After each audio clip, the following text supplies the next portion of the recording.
À la une, Cuba dit « adios au communisme ». Le nouveau président élu Miguel Díaz-Canel, à gauche, et le président sortant Raúl Castro à l'Assemblée nationale cubaine, à La Havane, le 19 avril 2018.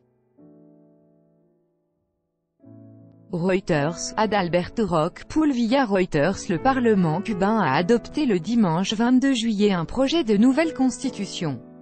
Une constitution qui reconnaît le marché et la propriété privée sans pour autant abandonner l'orientation socialiste.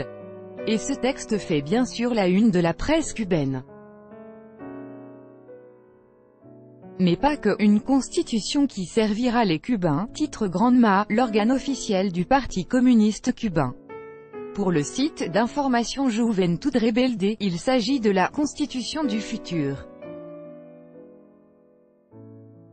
Granma, pour sa part, publie dans son intégralité le discours du président Miguel Díaz-Canel devant le Parlement, un discours au cours duquel le successeur de Raúl Castro a vanté le processus démocratique de l'élaboration de la Constitution qui sera soumise à une consultation populaire et à un référendum. Chaque Cubain pourra exprimer librement ses opinions et contribuer à un texte constitutionnel qui reflète le présent et l'avenir de la patrie, a déclaré le président cubain.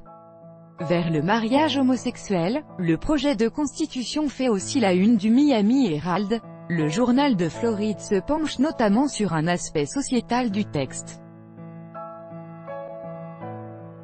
Cuba est en train d'ouvrir la voie au mariage de personnes de même sexe, titre le Miami Herald. En fait, à la différence de la Constitution de 1976, le nouveau texte définit le mariage comme l'union consentie entre deux personnes, sans préciser le sexe. Le journal américain cite l'écrivain et député cubain Miguel Barnet.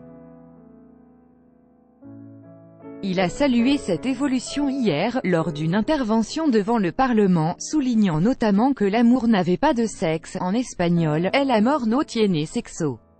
En fait, l'homosexualité a été longtemps bannie sur l'île. Dans les premières années qui ont suivi la Révolution, rappelle le Miami Herald, Cuba a été une nation homophobe. Beaucoup d'homosexuels ont alors été envoyés dans des camps de travail pour une soi-disant rééducation.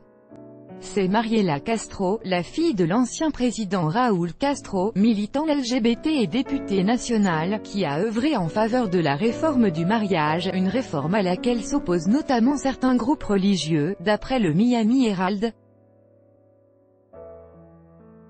La presse mexicaine de son côté a relevé une autre nouveauté dans le projet de constitution.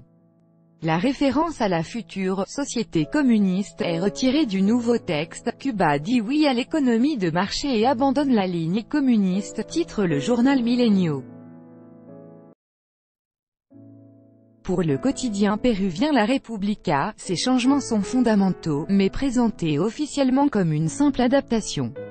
Il n'en reste pas moins que l'on assiste à une perestroïka cubaine, estime La República. Jair Bolsonaro, le Trump brésilien, annonce sa candidature à la présidence des changements profonds. C'est ce que promet également Jair Bolsonaro, le député d'extrême droite brésilien, s'il est élu président. Hier, dimanche le 22 juillet, il a officialisé sa candidature. Et toute la presse brésilienne en parle. O Globo résume le programme de cet admirateur de Donald Trump en quelques mots: privatisation des entreprises publiques, nomination de militaires au sein du gouvernement, retrait du Brésil de l'accord sur le climat et protection juridique pour les soldats et les policiers. C'était devant un public assez hétéroclite que le sulfureux député a annoncé sa candidature pour le parti PSL. D'après Folha de Sao Paulo, il y avait des fans de culture militaire en tri, des conservateurs évangéliques, des habitants des quartiers chics, mais aussi des favelas, révoltés contre l'insécurité. Le magazine Veja de son côté s'interroge sur l'énigme Bolsonaro, alors que le Jornal do Brasil note les difficultés rencontrées par le candidat pour trouver un colistier. Parmi les noms qui circulent, celui de l'avocate Yanaïna Pascual, connue surtout pour avoir été à l'origine de la demande de destitution de l'ancienne présidente Dilma Rousseff.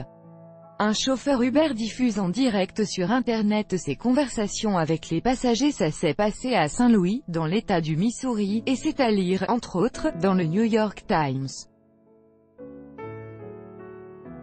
Imaginez que vous êtes tranquillement assis au fond d'un taxi, vous parlez au chauffeur, vous lui faites peut-être des confidences, et cette discussion est retransmise en direct sur un site internet, en l'occurrence Twitch.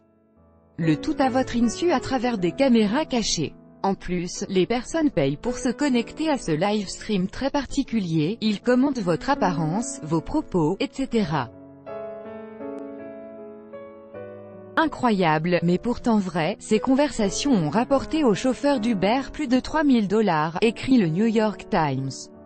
La compagnie Uber, en prenant connaissance de ces faits, a mis fin à la collaboration avec le chauffeur qui, lui, n'a pas voulu s'exprimer dans la presse.